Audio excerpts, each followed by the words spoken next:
통하여서 하나님의 말씀을 듣는 우리의 심령이나 또 유튜브 영상을 통해서 듣는 모든 심령들이 우리 주님을 더 많이 닮아갈 수 있기를 간절히 축복합니다. 예수님은 나를 따르라 이렇게 제자들에게 또는 제자들이 되기 전 사람들에게 그렇게 부르셨어요. 그런데 놀라운 것은 그들이 하던 일들을 그냥 놓고 주님을 따랐다라고 하는 것이고, 그들의 그 충성과 그들의 믿음이 바로 예수님의 제자가 되었다라고 하는 사실입니다. 오늘 우리들도 주님이 부르셔서 이 제자에 나와서 하나님 앞에 예배드리는 이런 충성된 믿음이 있는 것을 감사하십시다. 예수님을 따른다라고 하는 것은 그렇다면 과연 어떤 의미가 있을까라고 하는 부분이에요. 오늘 본문을 통해서 우리가 그 의미를 살펴보면서 우리도 주님을 따르는 이런 제자로 살아야 되겠다라고 하는 이런 소망을 간직할 수 있기를 축복합니다.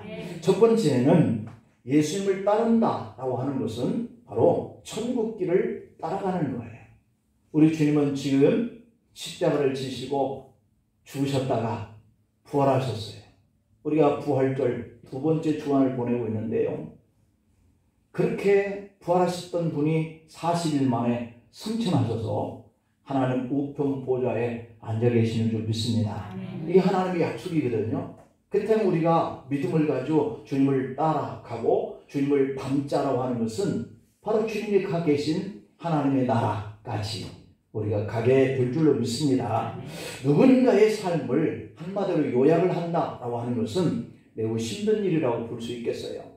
그럼에도 불구하고 예수님의 그 생애라고 하는 것을 한마디로 짧게 이렇게 요약을 해본다면 천국일 거예요. 천국. 오늘 본문 17절 말씀을 보면 이때부터 예수께서 비로소 전파하기 시작했다는 거예요. 근데 비로소 전파했었던 이 일갈은 회개하라.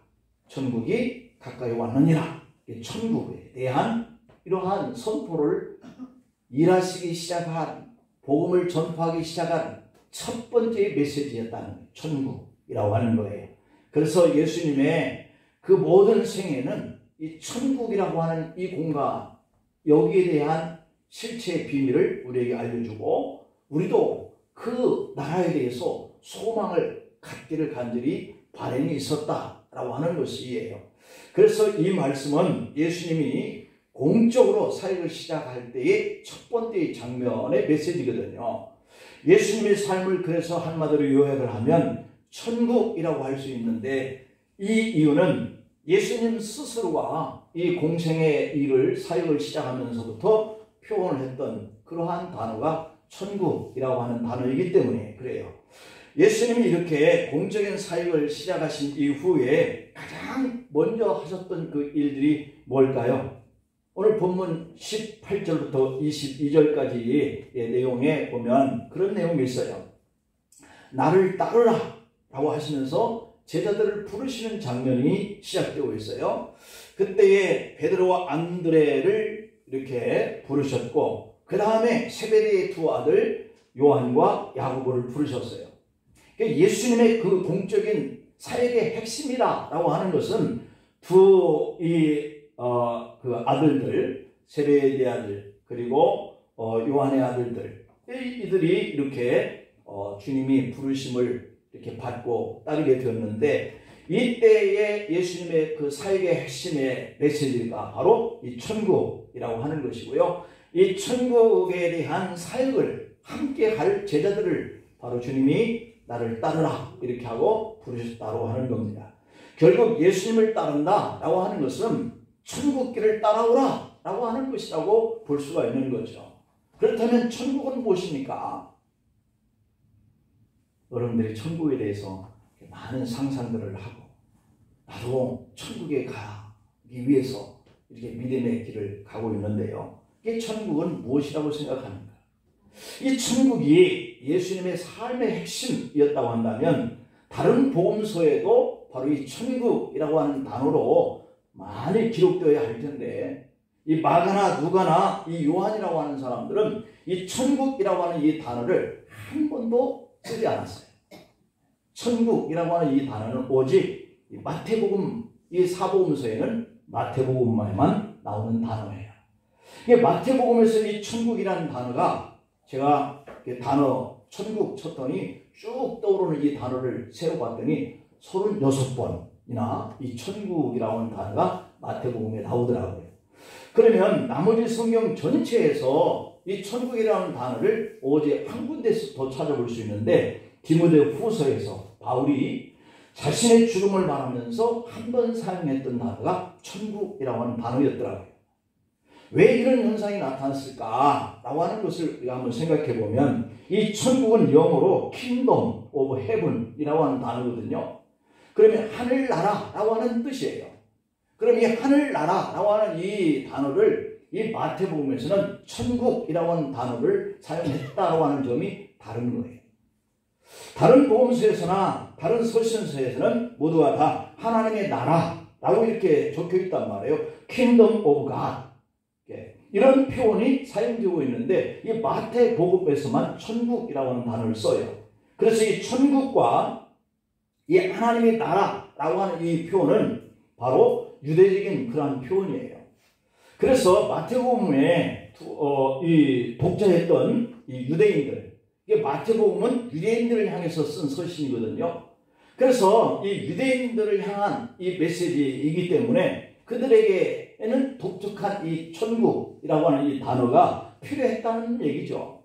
그래서 하나님의 이름을 망령되이 또 이렇게 말을 하게 될 때 벌을 받는다라고 하는 이 율법 때문에 유대인들에게 썼던 이 하나님이라고 하는 이 단어를 거룩하게 여기니까 그들에게 단어를 써서 이렇게 교훈을 남겨야 하는 이 마태가 생각할 때 그들은 이 거룩한 하나님이라고 하는 이 이름을 함부로 쓰면 되느냐라고 하는 이것 때문에 결국 이 하나님의 나라라고 하는 이 단어를 천국이라고 하는 이러한 단어로 언급을 했다라고 하는 거예요. 그러니까 이 마태복음 서신은 유대인들을 향해서 썼던 서신이기 때문에 그들이 싫어하고 또 그들이 거룩하게 여기는 이런 단어를 다른 방향의 단어로 썼다라고 하는 것을 우리가 기억할 수가 있죠.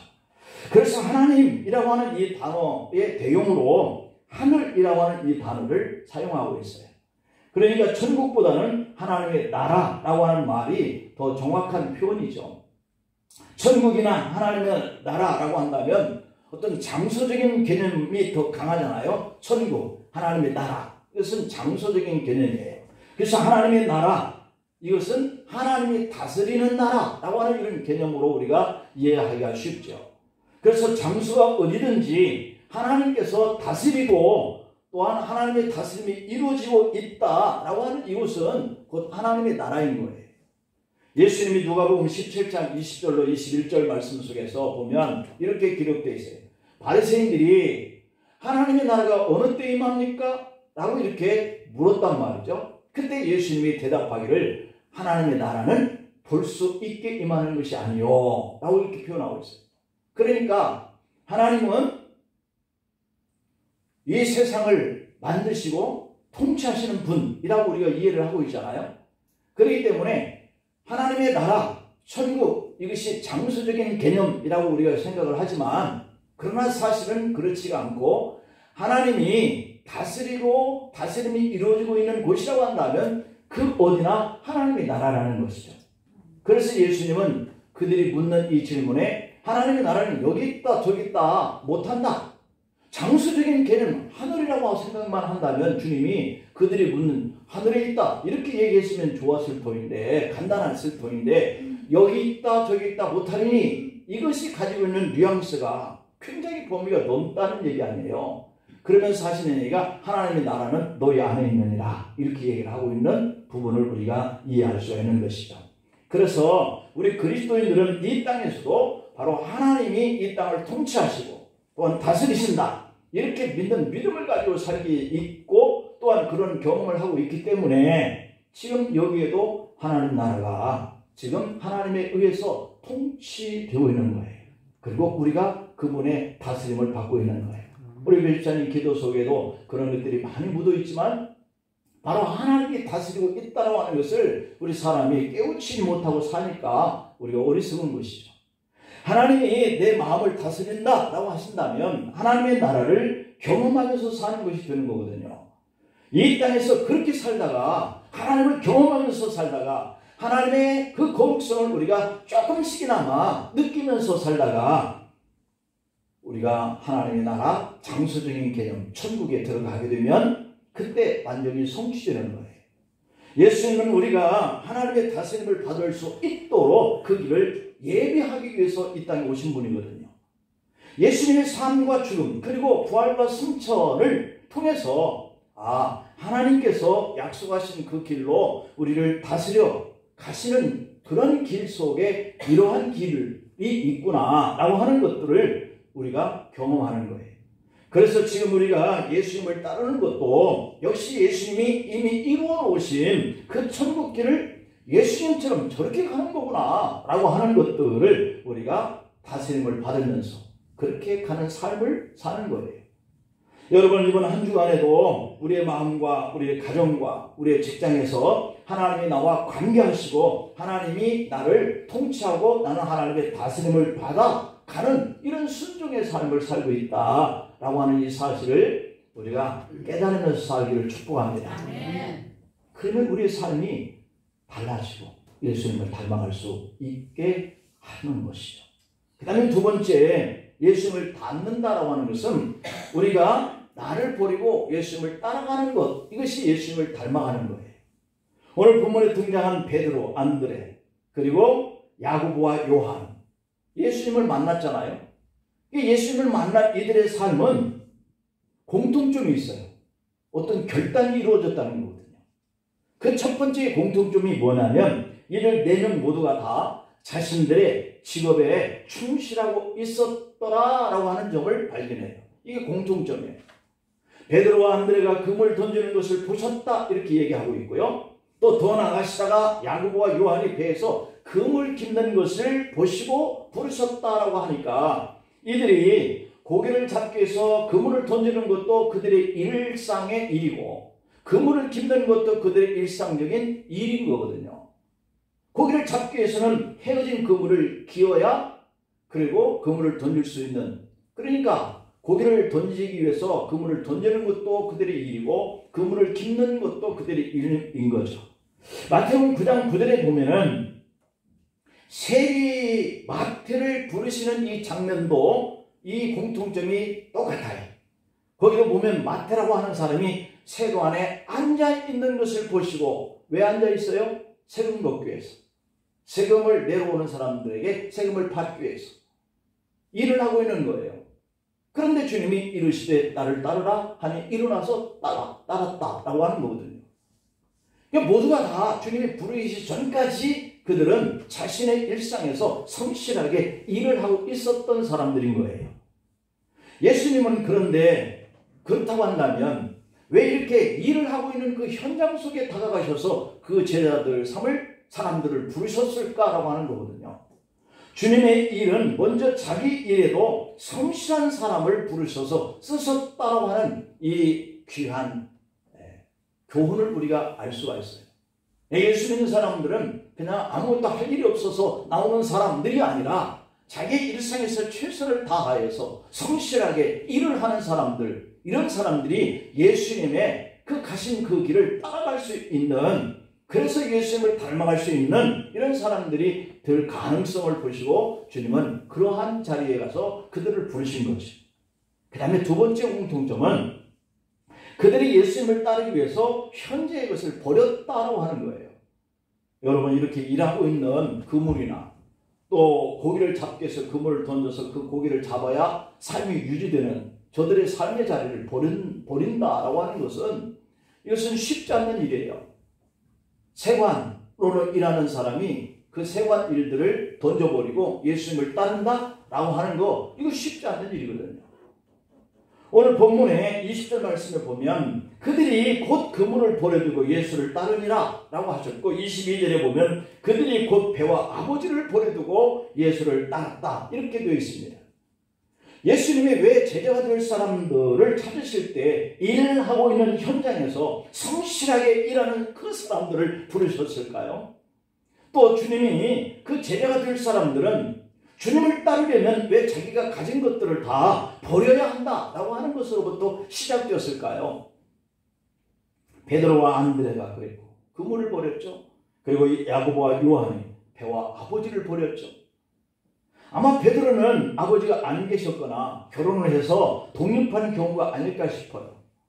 야고보와 요한은 아버지와 함께 일하고 있었기 때문에 좀 더 큰 규모의 어업을 하고 있었지 않을까 하는 생각을 가져봐요. 어쨌든 이 야고보와 이 요한의 아버지 세베대라고 하는 사람들은 당시의 대제사장의 친척이라고 이렇게 표현하고 있거든요.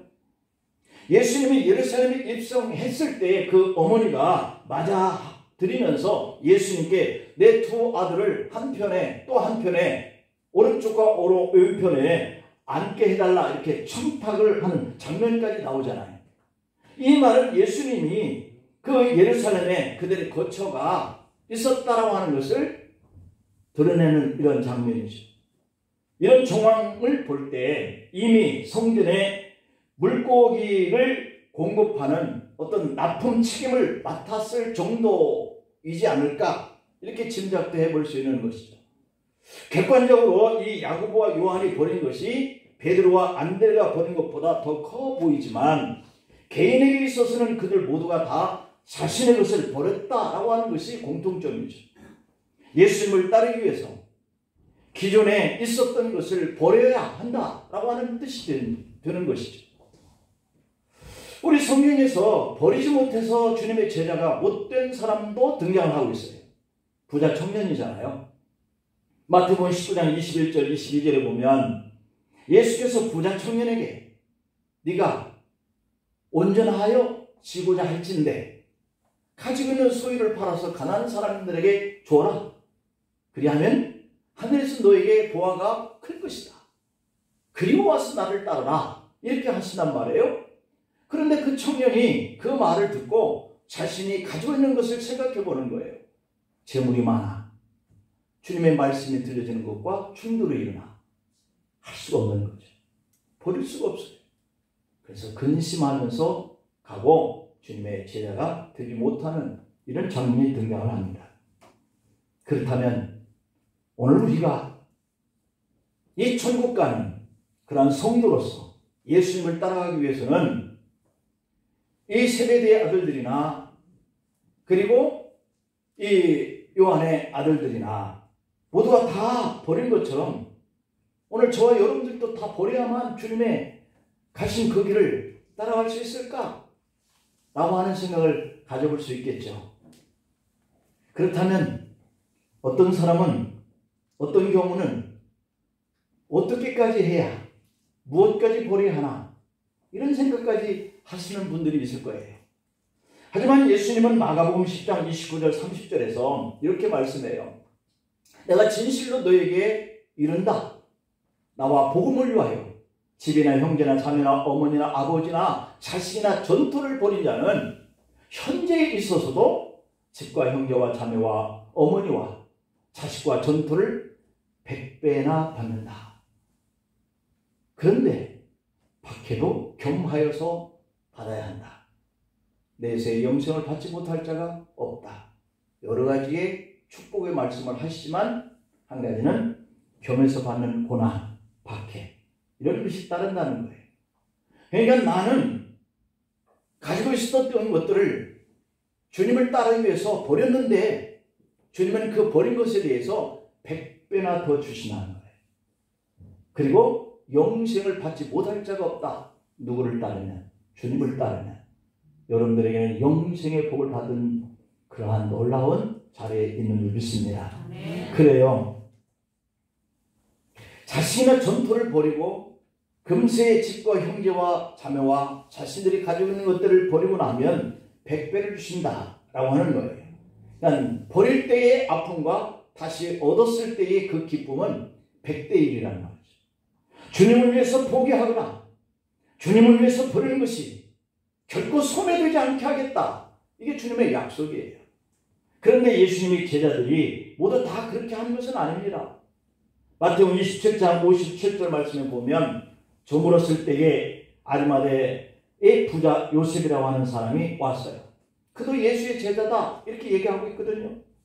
예수님을 장사하도록 자신의 무덤을 내어준 이 아리마다 요셉은 예수님의 제자였고 부자였다 그랬어요. 그는 부자임에도 불구하고 아까 근심하고 돌아간 청년과는 다르게 예수님의 제자의 자리에 머물러 있었다라고 하는 거죠.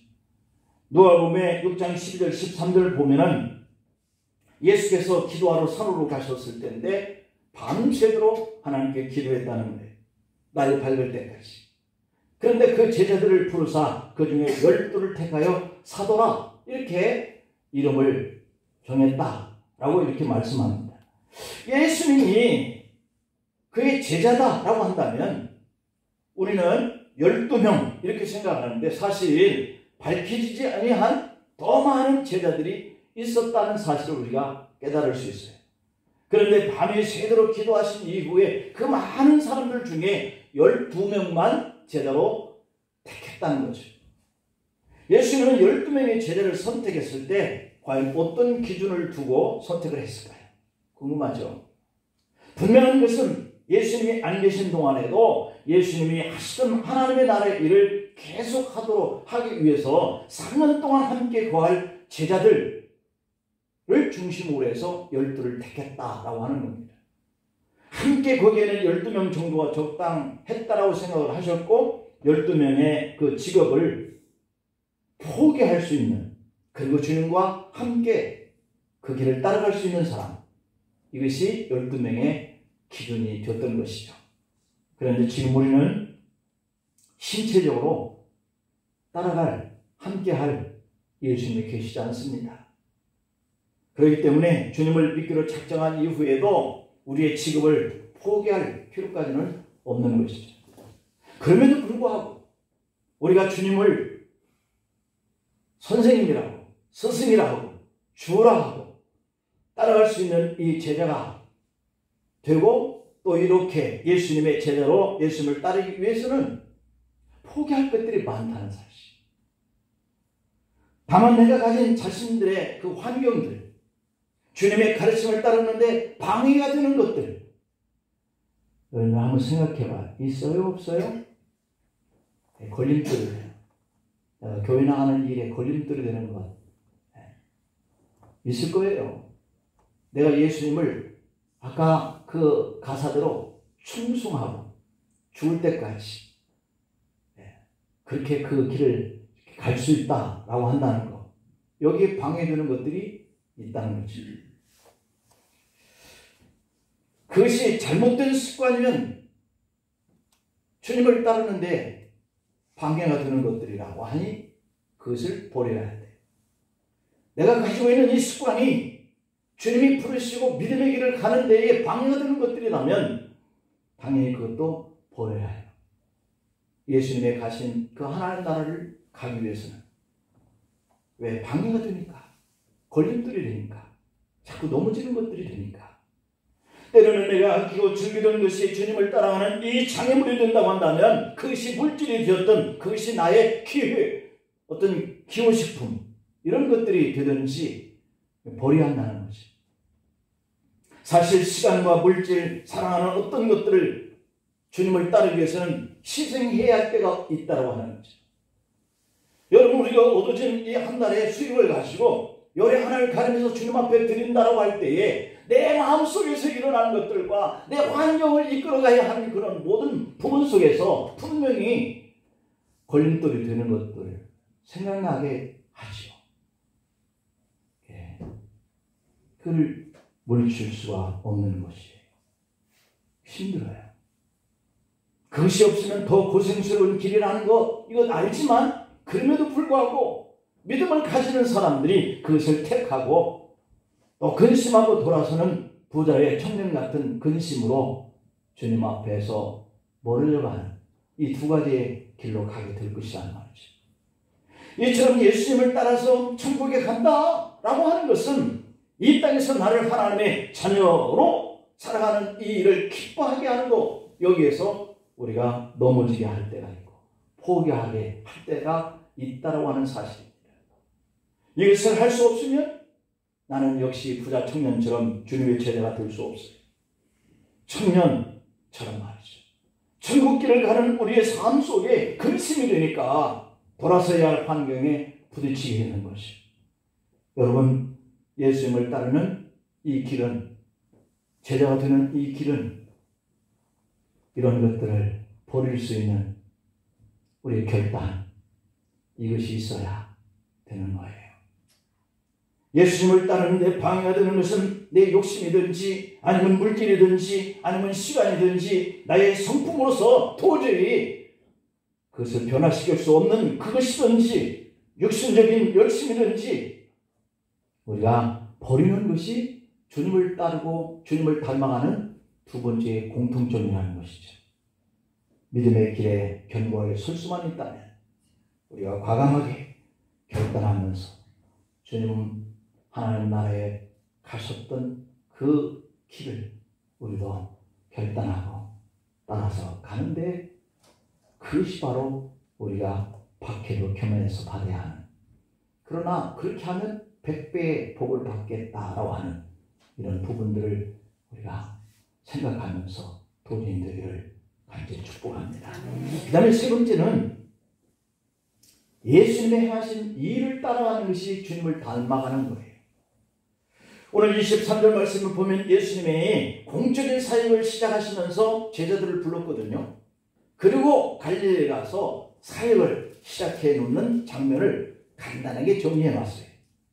예수님이 온 갈릴리에 두루 다니시면서 회당에 들어가셔서 그들을 가르치시면서 천국 복음을 전파하시며 백성 중에 모든 병든 자들과 모든 약한 것들을 고치셨다라고 되어 있습니다. 이게 예수님이 하신 일이라는 말이죠. 이 말씀 속에서 예수님의 사역이 무엇이었는가 하는 것들을 우리가 깨달을 수 있죠. 그 첫째는 그들을 가르쳤다라고 하는 사역이에요. 두 번째는 천국 복음을 전파하는 사역을 했다는 거예요. 그리고 세 번째 사역은 질병과 그리고 사람들이 약한 곳을 고치셨다라고 하는 것이에요. 예수님은 구약 성경에서 예언된 메시아가 바로 예수님 자신이다 라고 하는 이 사실을 가르쳤어요. 율법이 말하는 바가 무엇인지 그들은 예수님의 가르치심에 비로소 눈을 뜨게 되었다라고 성경은 표현하고 있어요. 우리의 눈이 뜨여지기를 바랍니다. 왜냐하면 주님의 말씀으로 오늘 우리가 가르침을 받고 있잖아요.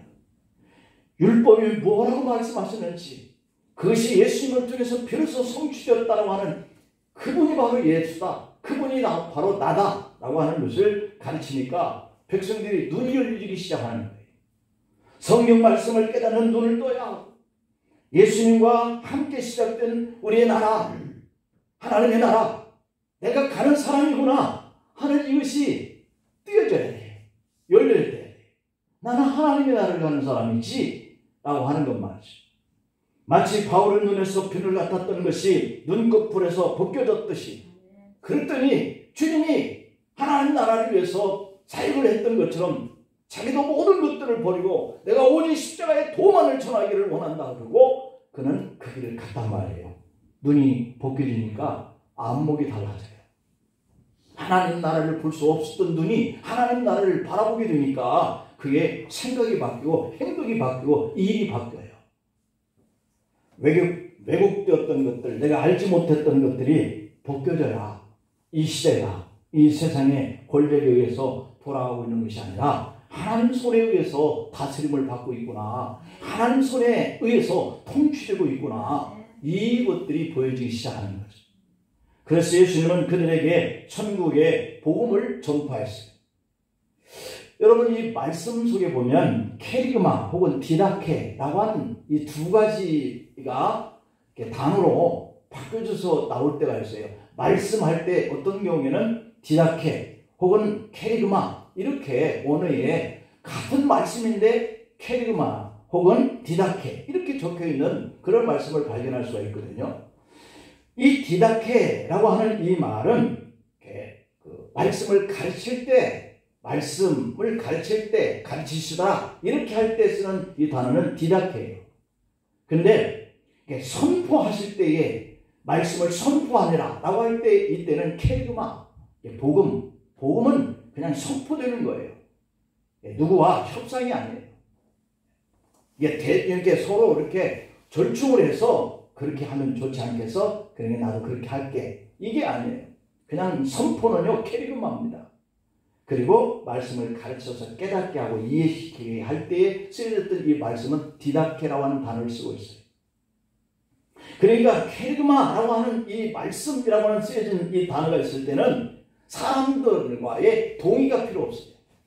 우리가 이해하든지 못하든지 상관없이 그냥 선포되어진 하나님의 말씀이거든요. 가령 태초에 하나님이 천지를 창조하셨다. 이유를 댈 수가 없어요. 하나님이 천지를 창조하신 거예요. 어떻게 창조하셔서? 캐리그마야. 하나님이 하신 거야.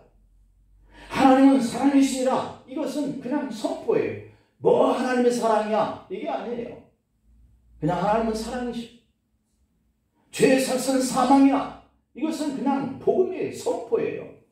이걸 믿든지 안 믿든지 그건 그 사람의 자유지만 그 죄의 삭은 사망이기 때문에 음보에 돌려져서 둘째 사망인 지옥에 떨어지는 거예요.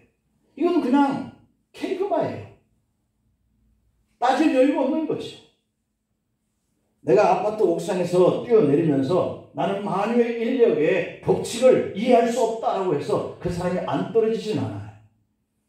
나에게 이해되지 않아도 설득되어지지 않아도 실행되는 것은 곧 하나님의 말씀, 이 캐리그마의 약속이라는 것이죠. 선포된 거. 그래서 예수님은 어떤 것은 디다케, 다시 말하면 가르쳐서 이해되도록 설득시킬 때의 가르침이 있고, 그래서 비유까지 들어서 설명을 해요. 이때는 디다케예요. 깨닫지 못하니까 답답하잖아요. 비유를 들어서 설명해 주는 거예요. 하나님의 나라에 대해서 상상할 수 없는 그 단어와 표현, 이런 것들이 비밀로 있기 때문에 그것을 와서 가르칠 때는 그냥 비유로, 마태복음 13장에 그냥 하나님의 나라, 천국 장이에요. 그 말씀이 바로 이 디다케라고 하는 단어로 설명하여서 깨닫게 해주는 것. 그러면 그 깨닫게 해주는 말씀을 붙들고 내가 따라가려고 하니까 포기해야 할 것들, 버려야 할 것들, 이런 것들이 나에게 도전이 되는데 포기하고 버리고 주님 말씀대로 가면 내가 주님의 제자가 되는 거고 내가 주님을 닮아가는 거예요. 그리고 예수님은 그들이 주님을 따르는 것을 보고 아파서 병들어서 가난하여서 이렇게 따르는 것이 불쌍히 보이는 거예요. 그래서 약한 것들을 고쳐주시고 병든 것들을 치료하는 거예요. 그래서 우리가 병들어서 고침을 받았다, 가난해서 먹을 것이 많아졌다, 이것이 구원받는 게 아니에요. 이미 구원받은 백성들로 하여금 불쌍하고 긍휼히 여겨야 하나님의 사랑으로 그들에게 그것을 해주시는 것이지. 그런데 우리는 믿음을 가지고 천국길을 주님을 따라서 가면서도 어디서 기적과 이적과 표적이 일어나는 것이 그것이 최고인 줄 알고 그 길을 따라가는 것. 그리고 주님을 향해서 정말로 이 캐리그마된 하나님 나라에 우리가 들어가는 이 믿음을 버리게 될 때가 있단 말이죠.